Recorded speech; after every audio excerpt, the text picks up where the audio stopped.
আমি আদর করে বানাইছি মানুষ,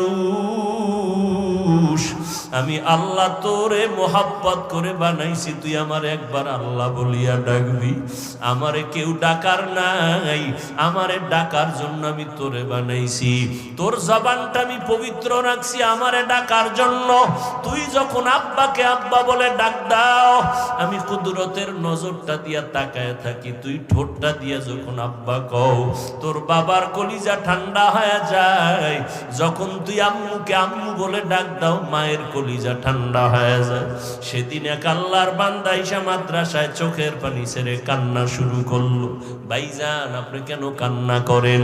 বলে, আমার সন্তান 4 বছর বয়স হয়ে গেল, একবারও আব্বু বলে ডাক দেয় না, মাকে আম্মু বলে ডাক দেয় না।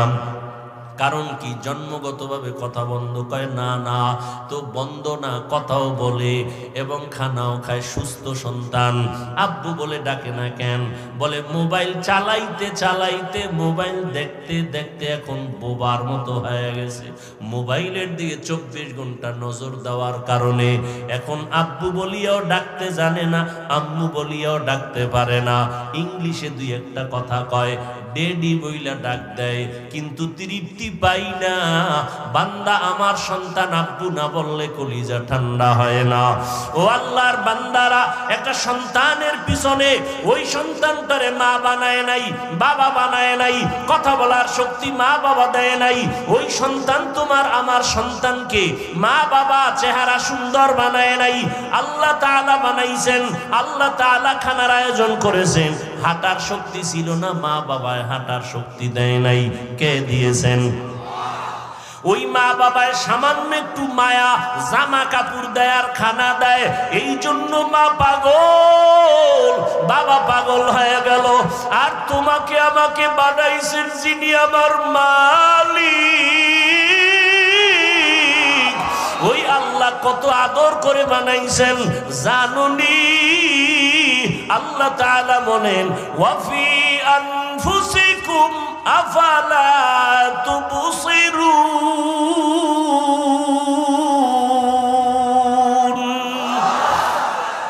বান্দা নিজের নিয়ে একটু ভাব। একটা পশুর মধ্যে ভাবার মতো বিবেক আল্লাহ দেন নাই। গরুটারে যদি বয়ান করো, এ গরু, 3 দিনের জন্য শ্বশুর বাড়ি বেড়াইতে যাব, আমার বাড়িটা পাহারা দিও। তোমার যদি ক্ষুধা লাগে, বাড়ির দরজার বারান্দায় সুন্দর খানা আছে, ঘাস আছে, খেরকুটা আছে, খাইও। আর বাথরুমের যদি প্রয়োজন হয়, ঘরের পিছনে টাইলস করা বাথরুম আছে, গিয়া বাথরুম করবা। গরুটারে যদি তুমি 3 ঘন্টা বয়ান করো, গরু বুঝবেনি। ওরে আল্লাহর বান্দা, বুঝার ক্ষমতা আল্লাহ তোমাকে দান করেছেন।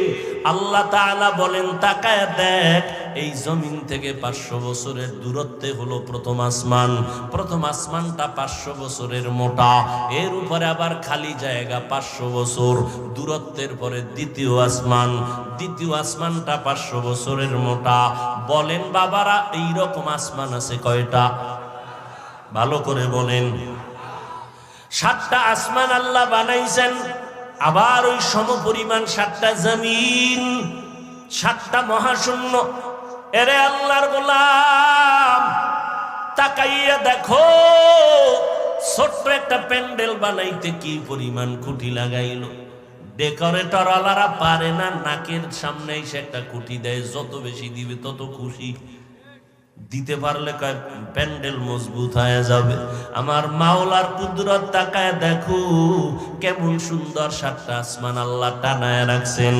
একটা খুঁটিও নিচের থেকে নাই, উপর থেকে রশির কোনো টানাও নাই, কখনো নড়াচড়াও করে না, ডিস্টার্বও করে না। আল্লাহ যেভাবে রাখছেন ওইভাবেই সেট হয়ে আছে। ও আল্লাহর